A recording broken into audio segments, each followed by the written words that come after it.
På mange måter så reflekterer innstillingen og debatten her så langt det samme som gjorde at debatten på Høyres landsmøte var god, nemlig at spørsmålet om hvordan å bekjempe menneskehandel, fattigdom og sosiale problemer ikke har enkle svar. Deler av den offentlige debatt om hva Høyre vedtok og premissene for vedtaket vårt derimot etterpå har blitt preget litt av hvert. For det ser ut til at en del har hatt inngrodde fordommer mot Høyre, og nærmest på autopilot setter opp et karikert bilde av det middelaldrende, rike, besteborgerlige menneskene som er sklidd ut på et rekesmørbrød halve livet, og ikke tolererer annerledes et romfolk eller rusk på bakken. De burde egentlig ta en titt i speilet på seg selv og sine fordommer og evnen til å diskutere sak. For å diskutere sak synes jeg faktisk at alle partier i justiskomiteen gjør, når man leser merknadene i sin helhet, selv om vi ender opp på litt foreløpig i hvert fall, ulike konklusjoner. Men det synes jeg understreker at hele Stortinget er bekymret på vegne av de enkeltmenneskene som blir solgt som slaver til ulike formål, også i form av tigging. Det er ingen kjappe løsninger på noen av de spørsmålene som menneskehandel, tigging og kriminalitet reiser. Og når en NOVA-forsker for eksempel finner ut at tiggerne er fattige mennesker i en vanskelig livssituasjon, så kommer jo ikke det som en bombe.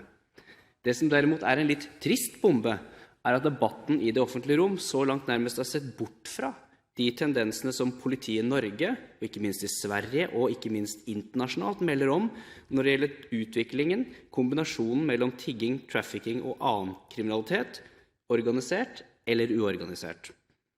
Hadde vi hatt en nasjonal rapportør på trafficking i Norge som Høyre ønsker, hadde vi kanskje også hatt enda bedre oversikt nå. Under sterk tvil så har undertegnede Høyre som parti kommet frem til at vi vil åpne for igjen å innføre et hjemmelsgrunnlag som virkemiddel som kan begrense deler av den tiggevirksomheten vi har sett bre seg spesielt i Oslo, men i hele deler av hele landet.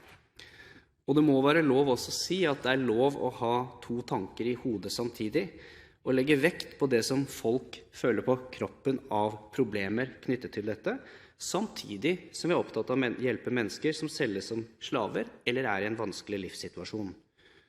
Når man hører enkelte nærmest fnyse av folks bekymring for utviklingen, så undrer det seg litt på hvor nært de selv lever den virkeligheten som folk beskriver.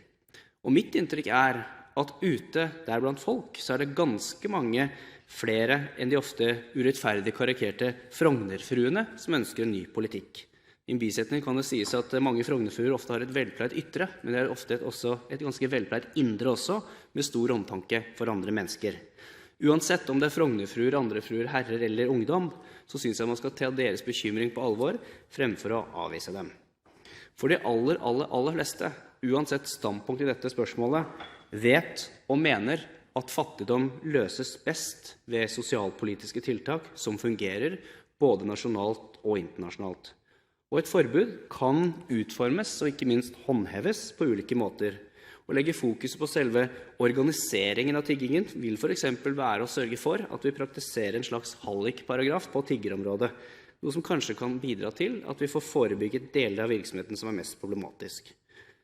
Jeg må avslutningsvis si at det egentlig synes jeg noen ganger at pushing av kredittkort, strømabonnement, treningskort eller omega-3, det er vel så irriterende, mye mer irriterende er det, enn å se noen sitte på bakken. Det er ikke irritasjonen over å se noen sitte der som er utgangspunktet for hverken FrP, Høyre eller Senterpartiet når det gjelder denne debatten.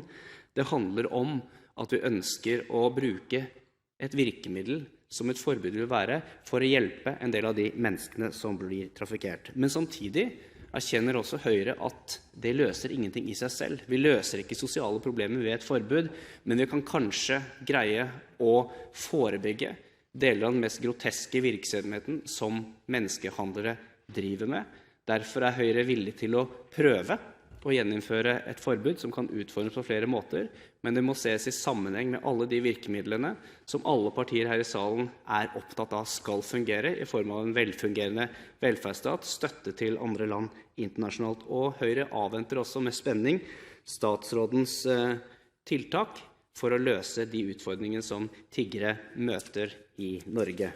Og avslutningsvis, eksempelet som representanten Michaelsen kom med er veldig godt, for det viste seg at man faktisk fikk antallet tiggere ned. Og det viser jo det at vi faktisk kan gi penger for å hjelpe folk med god samvittighet, og ikke bare kjøpe oss god samvittighet på å putte penger i koppen som helt andre skulle løse problemene for de som sitter her.